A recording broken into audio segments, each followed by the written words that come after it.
أبتحت صحيا اسمرا تقبارو تخلاي محلها قودا أباهل زبان تصد صحافي إفريم كحساي ودو خوادا كاب قدس خوادا خوادينوز توسدا صحف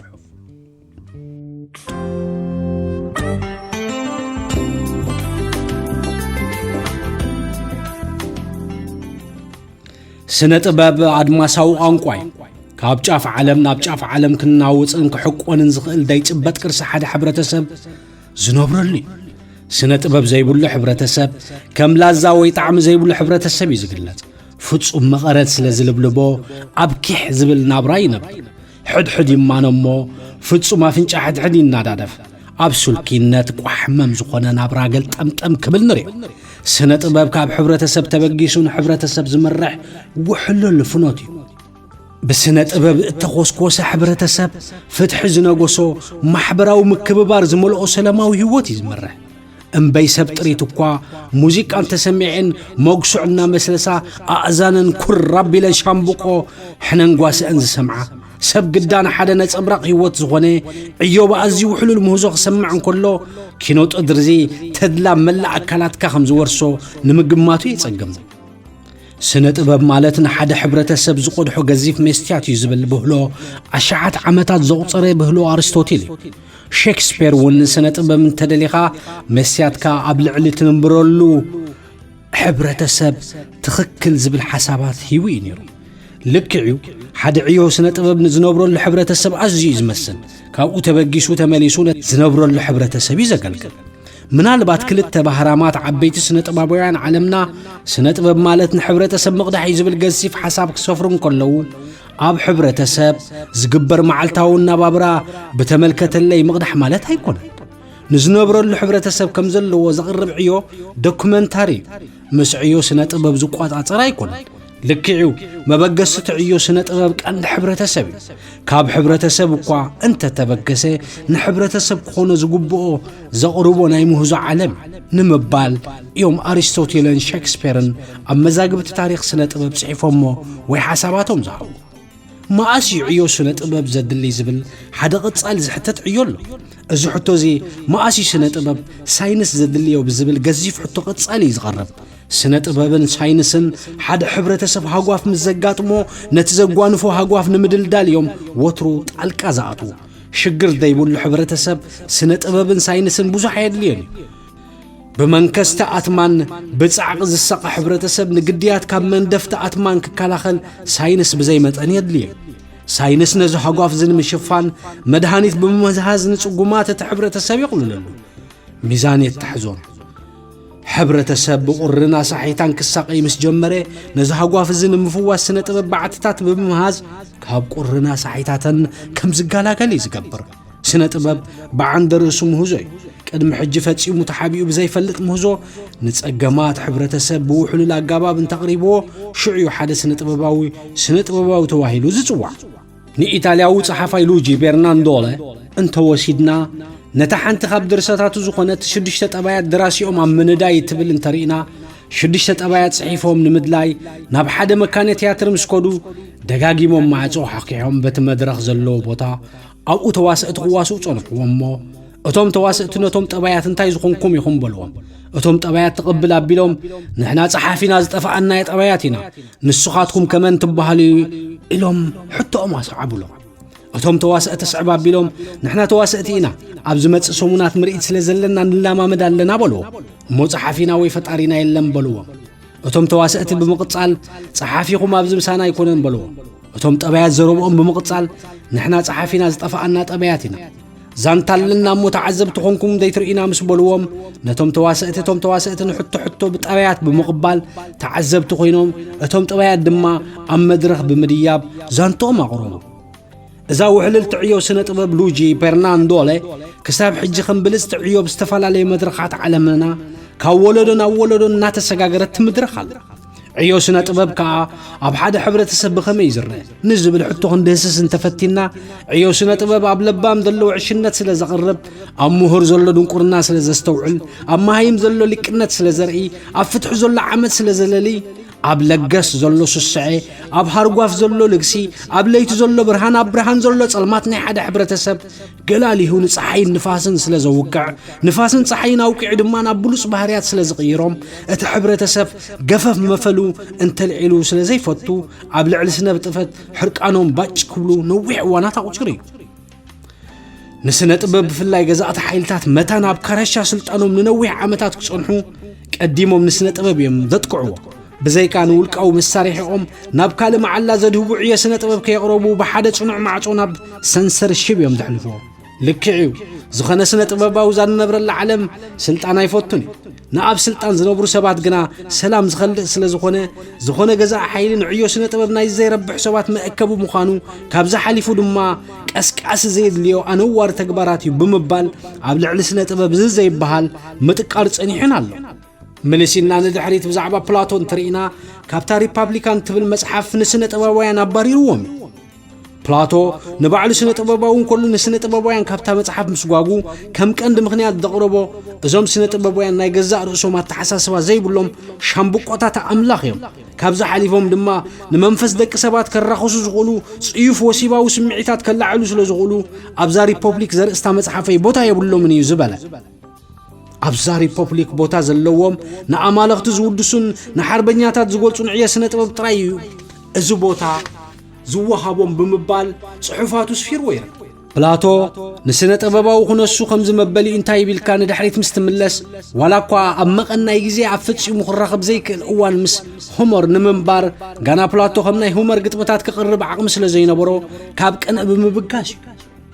ካብ ሪፐብሊካን እትብል መጽሓፍ ንስነ ጥበባውያን ኣባሪሩ ዝብል ሃያስ ኣለዉ እምበኣርከስ ሓደ ስነ ጥበባዊ ንሓደ ዝሰርሐሉ ዕዮ ክሳብ ክንዲ ዝበደል ዶ ይፍጽም እዩ ዝብል ምጉት ይለዓል ብርግጽ ፕላቶ ውሃ ዘበለ ስነ ጥበባዊ ምንባሩ እታ ተምሳሌት ናይታ በዓቲ እትብል ጽሑፍ ህያው ኣብነታዊት ዕዮ ተምሳሌት ናይታ በዓቲ ትሕዝቶ ኣብ ሕፅር ዝበለ ምስ ንርኢ ኣብ ሓንቲ በዓቲ ሰንሰለት ምስኦም እተፈጥሩ ዝመስሎም ብኻቴናት ተቆለፉ እስራት ኣለዉ ጥንቅልዒት ዝድቁሱ ርእሶም ወይ ትርኣሶም ናብ ኣፍ ደገ ገጾም ናብ መንደቕ ናይቲ በዓቲ ብምጥማት ናይቶም ገዳም ዝመሓላለፉ ካልኦት ሰባት ጽላሎት ኣብ መንደቕ ናይቲ በዓቲ ስለ ዝረአ ነዚ እናረኣዩ ጽላሎቶም ኤክስ ሓሊፉ ጽላሎት ወይ ሓሊፉ ኣሎ እዚ ጽላሎት እዚ እናበሉ ይዘናግዑ ነበሩ ካብ ዕለታት ሓደ መዓልቲ ሓደ እሱር ነቲ ተመቂሕዎ ዝነበረ ሰንሰለት በንጢሱ ብድድ በለ እግሩ ረጊጹሉ ስለ ዘይፈለጥ ምሕራ ቀንዞ ደረገፍገፍ እናበለ ናብቲ ጽላሎቱ ዝዓብለሎ መጸ መንደቕ ናይቲ በዓቲ ኸኣ ከደሞ ነቲ ጽላሎት ክሕዞ ፈተነ ደይጭበጥ ምስ ኮኖ ክሳዱ ኣዚሩ ናብ ኣፍ ደገ ትበዓቲ ምስ ጠመተ ኣብ ኣፍ ደገ ትበዓቲ ሓው ነበረ እሞ ይዕንቱ እሳት ርእዩ ስለ ዘይፈልጥ ደጋጊሙ ይዕንቱ ኣቐንዞ ግና ደርገፍገፍ እናበለ ካብቲ በዓቲ ንግዳም ወፀ ደገ ወፂኡ ምድርን ሰማይን ረአየ ፀሓይ ረአየ ከምኡውን ዝኣመሰሉ ንዕኡ ዝመስሉ ሰባት እውን ረአየ ጥሪት ኣግራብ ረአየ ብሓቂ ድማ እታ ንነብረላ ጽንሐ ዓለም ናይ ሓሶት ዓለም ምዃና ተገንዘበ ነቶም መተኣስርቱ ኸበስር ናብቲ በዓቲ ተመልሰ እቶም ብጾቱ ከም ቀደሞም ጽላሎት ክርእዩ ጸንሕዎ እዚ ጌጋ ዓለም እያ እቲ ሓቀኛ ዓለም ኣብ ግዳም ያላ ኢሉ ኸረድኦም ደጋጊሙ ፈተነ ከረድኦም ኣይከኣለን ንስውነት ዝረአዮ ክርድኦ ቋንቋ ሰኣነ ኣብ መወዳእታቶም እሱራት እንታይ ጽላሎትና ኸይንርኢ ዝህውኸና ብምባል ብዳብራ እምኒ ወቕዕዎ ኣብቲ በዓቲ ድማ ሞተ ፕላቶ እዛ መዘከርታ ነቲ ክቡር መምህረይ ሶቅራጦስ ትኹነለይ ብምባል እዩ ኣብ ጽሑፋቱ ስፊርዋ እዚ ድማ ቅድሚ ህዝቢ ግሪኽ ቀዲሙ ፀሓይ ዝረአየ ሶቅራጦስ እዩ ግን መንእስያት ትስምም ኣለኻ መንእስያት እንተነቂሖም ድማ አንጻርቲ ዘሎ ምልካዊ ስርዓት ስለ ዝቃለሱ እዚ ሰማሚ መንእስያት እዩ ብምባል ሻምሎክ ዝተባሃለ ስም ብምስታይ ንሶቅራጦስ ከም ዝቐተልዎ ተስሚ ውሕልልቲ ዕየ ከምዚ ዝኣመሰለ ዕዮ ዘቕረብ ሰብ ንስነ ጥበባውያን ካብ ሪፐብሊካን እትብል መጽሓፍ ብምብራሩ ፕላቶ ኣብ እዋኑ ዝነበረ ስርዓት የገልግል ስለ ዝነበረ ሓይሊ ስነ ጥበባውያን ኣብ ምልዋጥ ሓደ ሕብረተሰብ ኣጸቢቑ ስለ ዝፈልጥ ነቲ ገዛእ ስርዓት ንምሕጓስ ኣብ ልዕሊ ስነ ጥበብ ዝንቡዕ ዝኾነ ሓሳባት ኣስፊሩ ዝብሉውን ሃየስቲ እውን ኣለዉ እምበይ ማሕበራዊ ናብራ ኩናት እኮ ብዘይ ስነ ጥበብ ላዛ የብሉ ቃልስና ዓውት ንኽኸውን ክልተ ወሰኒ ነገራት ክንገጥም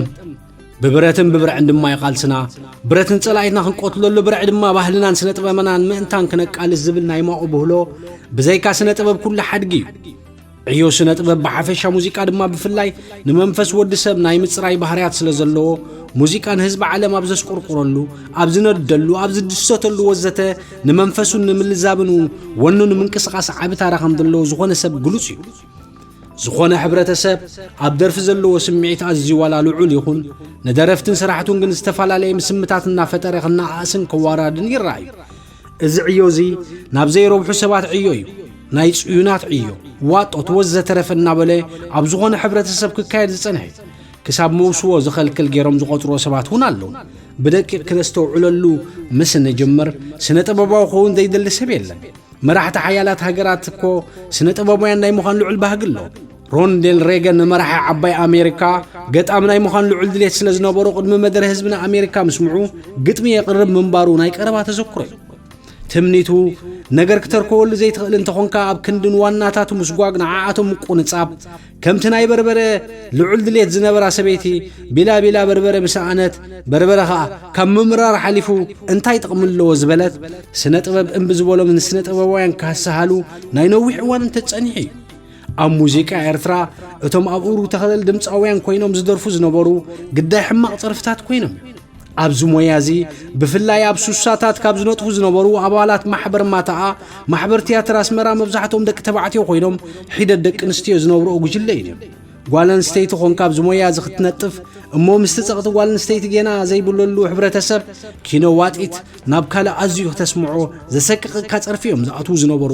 እቲ ሕብረተሰብ ነዚ ኣዝዩ ፍሕት ዘይብል ማሕለኻ እቲ ሕብረተሰብ ካብ ዝጠንጥሳ ደቂ ኣንስትዮ ኣባላት ማሕበራት ነበር ሓንቲ ዝኾነት ድምፃዊ ተግባሩ ተኽላይ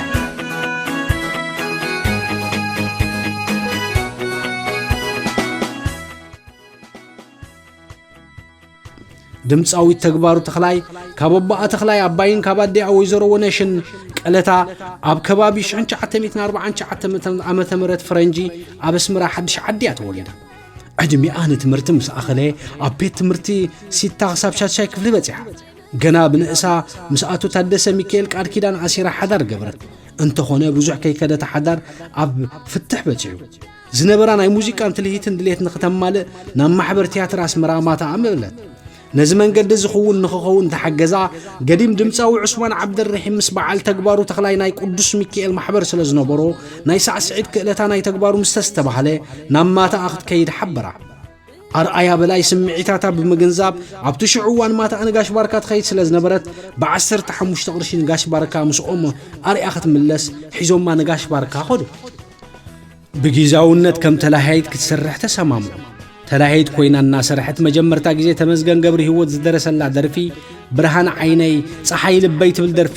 መምራ ስራስ ተሰማ ድማ ዜማ ገይሮሙላ ደረፈታ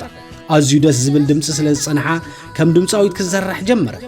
ኣማታ እውን ብሕፂተይ ወይ ድማ ብጊዜያዊ ትሰርሕ ዝነበረት ናይ ቋሚት ማሕበርተኛ ኣሰጋግርዋ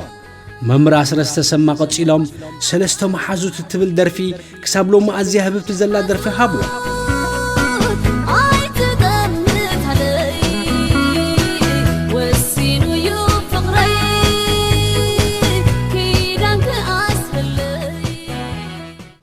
ገለ ካብ ግጥምታት ካብ ሰለስተ መሓዙት ንዓኻ ዝመስሉ ኣብ ዙርያ ሓፍትኻ ከቢቦም ዝዓሰሉ ኣይመስለካ እንዶኸ እዚ ኩሉ ተግባራቶም ዓርኮም ገዲፎም ዝበልዑ ምስሖም ብዘይካዚ እውን ካልእ ዝተፈላለየ ደርፍታት ደረፈት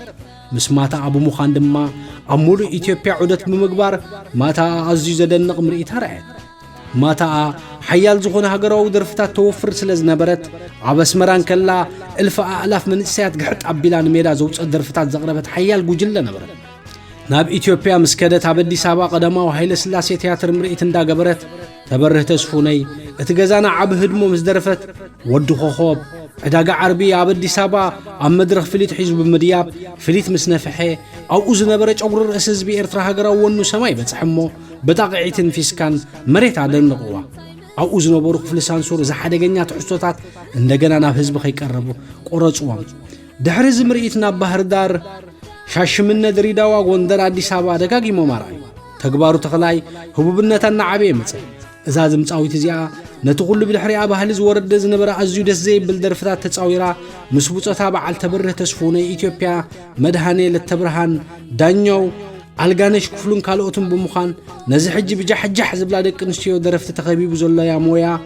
ገንሸል ኮይነን መስዋዕት ዝኸፈላ ናይ ጥበብ ሓርበኛታት እየን